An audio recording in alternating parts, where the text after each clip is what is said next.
कुकड़ी बहन। एक दिन छोटी यानी कि मिनी कहती है, देखो दीदी, सॉरी रिन्नी।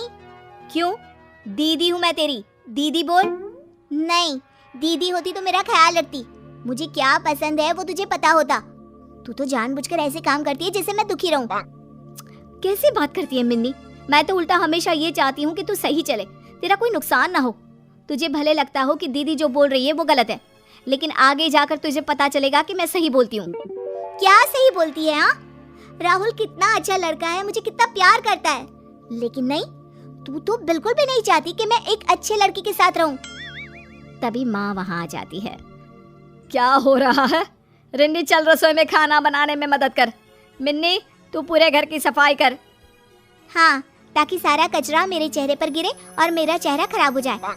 माँ, मैं तेरे साथ किचन में चलूंगी।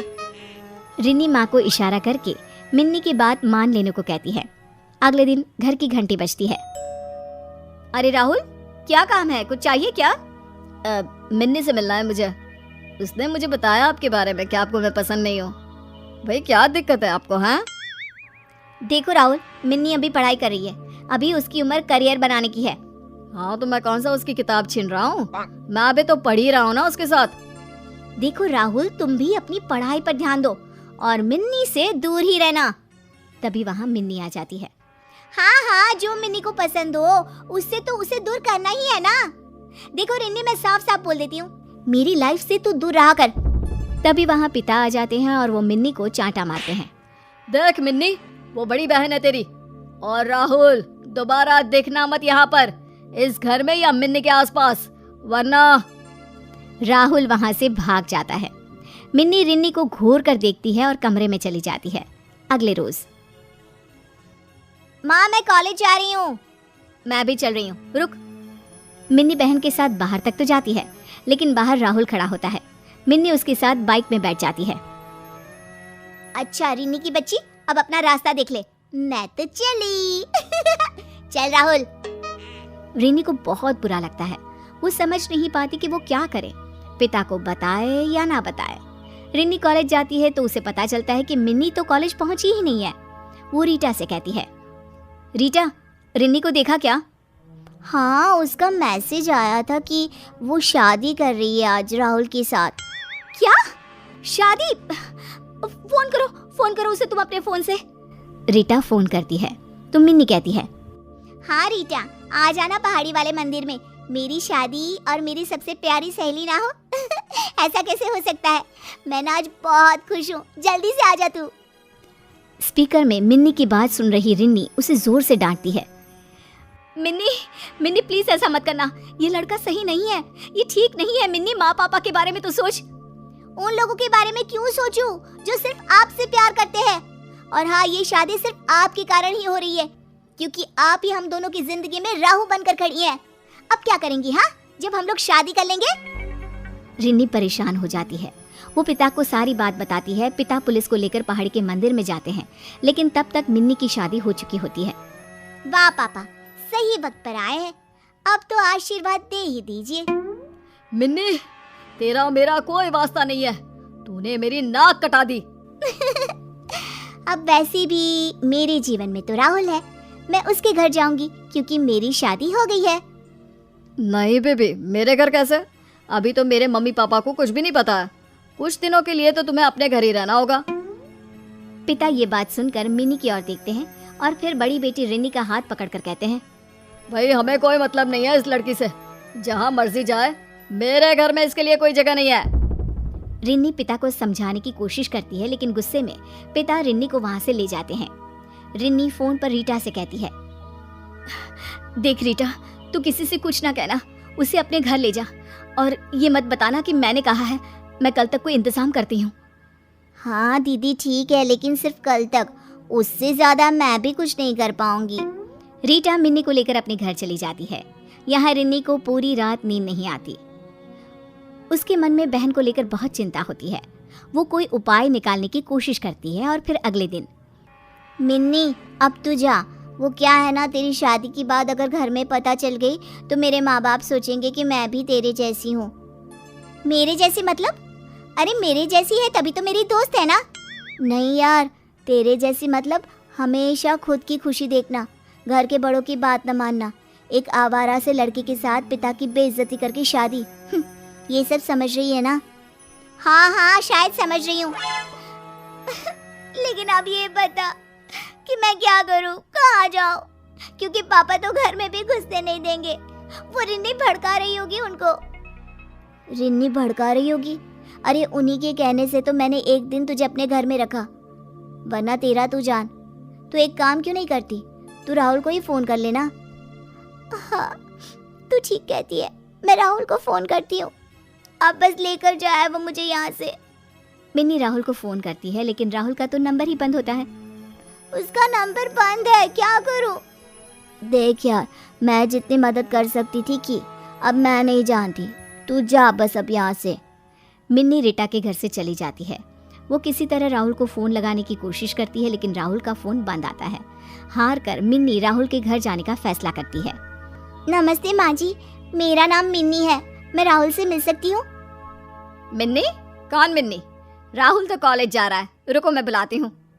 अरे मिन्नी तुम यहाँ, बोलो क्या काम है? माँ ये मेरे कॉलेज में पढ़ती है। राहुल, रीटा ने भी मुझे घर से निकाल दिया है, पापा भी नहीं रख रहे हैं। तुम माँ जी को बता दो ना, क्योंकि मेरे पास अब रहने को कोई जगह नहीं है। क्या बता दूँ? मैं समझा नहीं मिन्नी। यही कि हम दोनों ने शादी कर ली है और मैं इनकी बहू हूँ। अरे क्या बकवास कर रही है ये लड़की राहुल? माँ बकवास ही तो कर रही है, खुद तो बोला ना तूने। ए मिन्नी चल निकल यहाँ से। तेरी बहन और पापा ने मेरी जो बेइज्जती की थी उसका बदला लिया है मैंने, चल निकल। ऐसे मत बोलो राहुल, मैं खुद उन लोगों के साथ नहीं रहना चाहती। आय हाय, खुद के घर वालों की जो सगी है नहीं, हम लोगों के साथ क्या रहेगी? चल निकल यहाँ से। राहुल और उसकी माँ मिन्नी को धक्का देकर जैसे ही बाहर निकालती हैं, मिन्नी को उसके पिता थाम लेते हैं और साथ खड़ी होती है रिन्नी। देखिए आंटी जी, आपके बेटे ने मेरी बहन से शादी की है, उसके सबूत है हम लोगों के पास। मुझे माफ कर दो दीदी, चलो अब तो मैं खुद यहाँ रहना नहीं चाहती। बिल्कुल मेरी बच्ची, हम चाहते थे कि तू इस राहुल की असलियत को खुद जान ले, इसलिए रिन्नी ने ही मुझे समझाया था। चल घर, और अब इस राहुल को तो पुलिस ही देखेगी। पीछे से पुलिस आती है और राहुल को पकड़कर ले जाती है। मिन्नी रिन्नी से माफी मांगकर वापस अपने परिवार में मुंह दिखाई की रस्में चल रही हैं। वाह कांता, तुम्हारी बहू तो बड़ी सुंदर है। हाँ भाई, चांद सूरज की जोड़ी है। अच्छा अच्छा, अब नजर मत लगाओ, रात बहुत हो गई है, सब अपने घरों को जाओ, बहू को भी आराम करना है। रीना मन ही मन खुश हो रही है, उसे अपनी सास पर प्यार आ रहा था, जो उसकी इतनी तारीफ सुनकर प्रसन्नता से फूली न समा रही थी। सास में उसे माँ दिखाई दे रही थी। मेहमान जाने लगते हैं, तभी एक आंटी उसकी सास से कहती है, बात सुनो कांता, सुंदर बहू मतलब बेटा छू, इसलिए जरा इसे अच्छी तरह समझा कर रखना। अरे 2-4 दिन बीतने दो, फिर असली ससुराल का मतलब समझाती हूँ। इस तरह दिन गुजरते हैं। शादी के 1 हफ्ते के बाद, बहू मुझे तुमसे कुछ जरूरी बातें करनी है। जी कहिए माँ जी। देखो, हमारे घर में नौकर रखने का रिवाज नहीं है, घर का सब काम हम खुद ही करते हैं। अब तुम आ गई हो तो आज से ये जिम्मेदारी तुम्हारी। रीना थी एक सीधी सादी और दिल की नेक लड़की। वो सास की चालाकियों को समझे बिना घर का पूरा काम अपने कंधों पर ले लेती है। अब वो दिन रात काम में लगी रहती, उसके पास इतना भी समय नहीं होता कि वो 2 घड़ी शांति की सांस ले, एक पल पति के साथ भी बिता सके। रात को थकन से चूर जब कमरे में आती तो पति देव मुंह फुलाए सोते मिलते। कल से इनके घर आने से पहले सारा कामकाज निपटा लूंगी। लेकिन सास को शायद उसका मन पड़ना भी आता था, इसीलिए तो विनोद के आने से पहले वो बहू को रोज किसी नए काम में लगा देती, जिस वजह से धीरे धीरे रीना और विनोद में दूरियां आने लगी। सुनिए जी, कल इतवार है, आपकी छुट्टी रहेगी, कहीं घूमने चले क्या? शक्ल देखिए अपनी, बढ़िया आई मेरे साथ घूमने वाली। पति का ये कटाक्ष वो सहन नहीं कर पाती और रोने लगती है। अरे क्यों रोकर मनहूसियत फैला रही है? सही तो कह रहा है विनोद, पहले अपनी सूरत देख, फिर कहीं जाने की बात कर। शादी के शुरू के दिनों में तो लेकर जाते थे, फिर अब क्या हो गया? तब तुम मेरी पत्नी थी, घर की नौकरानी नहीं। पति की बात सुन रीना हक्की बक्की खड़ी रह जाती है। उसकी जुबान से एक शब्द भी नहीं निकलता। वो तो अपने कम अकल पति को ये भी नहीं बता पाती कि इस घर को अपना मानकर सबके दिल में जगह बनाने के लिए वो अपनी हड्डियां घिस रही हैं। पति और सास की बातें उसे दुख तो पहुंचाती है, लेकिन वो रोक कर खुद को कमजोर नहीं दिखाना चाहती, इसलिए एक नई सोच के साथ अपने मन को मजबूत कर लेती है। अगली सुबह, अरे बहू, उठना नहीं है क्या आज? चल जल्दी से नाश्ता दे मुझे। 2-4 आवाजों के बाद भी जब बहू नहीं आती तो सास उसके कमरे का दरवाजा पीट डालती है। क्या है माँ, छुट्टी के दिन तो कम से कम सोने दो। कमरे में लेटी रीना मन में मुस्कुरा रही होती है। इधर सास को हैरानी होती है कि तड़के उठने वाली बहू को आज क्या हो गया। अब रोज यही होने लगता है। रीना के मन में होता तो काम करती, वरना सब यूं ही पड़ा रहता। फिर वो पति के आने से पहले सच धज कर तैयार हो जाती। अब लग रही हो ना वही पहले वाली रीना। आज कहाँ चलने का इरादा है? आज समुद्र किनारे चलते हैं माँ, हम खाना बाहर ही खा कर आएंगे। ये सब देख कांता के दिल पर सांप लौट जाते हैं। वो अचानक बहू की ऐसी काया पलट देख सोच में पड़ जाती है।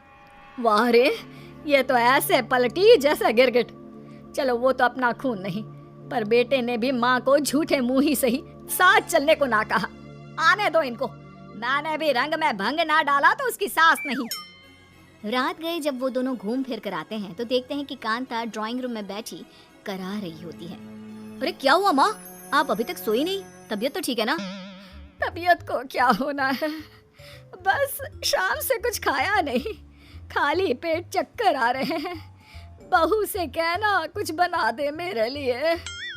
सास की बात सुनकर रीना किचन में चली जाती है।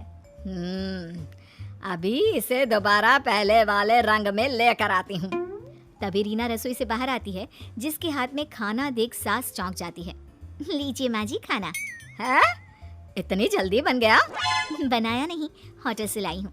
मुझे पता था आपने कुछ पकाया नहीं होगा। देखा माँ, कितनी समझदार है तुम्हारी बहू। इस विनोद के तो रंग ढंग ही बदल गए हैं। ऐसा क्या घोल कर पिला दिया है जोरू ने? अब रीना सास को ऐसे देख मजे ले रही होती है और सास बेटे बहू के ये तौर तरीके देखकर जलने गुड़ने लगती है। बहू जिसे बेटे के दिल से उतारने के लिए काम की भट्टी में झोंका था, जिसे मेरा बेटा कभी नौकरानी से ज्यादा कुछ ना समझता था, आज वही बहू उसके दिल पर राज कर रही है। जी चाह रहा है इसे अभी धक्के मारकर घर से निकाल दूं। क्या सोच रही हो माँ? है? कुछ नहीं बेटा, कुछ नहीं। मैं बताऊं माँ जी आप क्या सोच रही हैं? अच्छा जी, तुम्हें ये भी पता है? बताओ बताओ। माँ जी का जी कर रहा है कि वो मुझे इस घर से निकाल दे। क्यों माँ जी, मैंने ठीक कहा ना? अरे माँ भला ऐसा क्यों सोचेंगी? क्योंकि माँ जी को इस बात से इनसिक्योरिटी है कि घर में इतनी सुंदर बहू आ गई और कहीं इस वजह से उनका बेटा उन्हें भूलकर सिर्फ पत्नी के पल्लू से ना बन जाए। रीना की बात सुनकर कांता चौंक जाती है। वो समझ जाती है कि रीना को उसके इरादों की खबर हो चुकी है, लेकिन कहीं ना कहीं कांता के मन पर भी इस बात का बोझ था। बहू मुझे माफ कर दे। लोगों की बातों में आकर मैंने अपनी सुंदर, सुशील और सीधी सादी बहू का जीना दुश्वार कर दिया। मैं ममता में बहक गई थी, इसलिए तुझ पर सारा बोझ डालकर तेरे चेहरे का नूर खत्म करना चाहा। मुझे माफ कर दे बहू। सास की आंखों में पश्चाताप के आंसू आ जाते हैं, जिसे देख बहू और बेटा दोनों ही उसे गले लगा लेते हैं। रोइए मत माँ जी और माफी भी मत मांगिए, गलती किसी की नहीं है। लेकिन बहू तुझे ये सब कैसे पता चला? मैंने छिपकर आपकी और पड़ोसन आंटी की बातें सुन ली थी। वैसे माँ, सुंदर बहू लाने का अरमान भी तो आपको ही था ना? अरे तो क्यों ना लाती? घर में कोई तो मुझे टक्कर देने वाला होना चाहिए ना। तुझसे तो उसकी उम्मीद नहीं कर सकती। अच्छा, अब सास बहू एक होकर मुझे फंसा रही हो? इस बात पर सब हंसने लगते हैं, जिसके बाद रीना सबके लिए चाय लेकर आती है और अच्छे माहौल में हंसी मजाक के साथ चाय की चुस्कियों के बीच गुजरे दिनों की बात करने लगते हैं। जैसे मैंने बिना सोचे समझे बस बहू को विलन समझ लिया। अगर कोई दूसरी होती तो शायद मेरे बेटे को मुझसे कहीं दूर ले जाती। पर आज मैं भगवान का लाख शुक्र अदा करती हूँ कि मुझे ऐसी बहू मिली है जिसने इतना सब होने पर भी समझदारी से काम लेते हुए सब कुछ संभाल लिया। और आपको भी समझदार बना दिया है ना माँ? लेकिन अब सब ठीक हो गया है और अब हम हमेशा साथ रहेंगे। परिवार तो आखिर परिवार है, कैसी भी सिचुएशन क्यों ना हो। अगर हम गुस्से और जल्दबाजी में फैसले करने की जगह शांत रहकर समझदारी से काम लें तो सब कुछ मुमकिन हो सकता है। हेलो दोस्तों, ऐसी अच्छी वीडियो देखने के लिए हमारे चैनल को लाइक और सब्सक्राइब करें।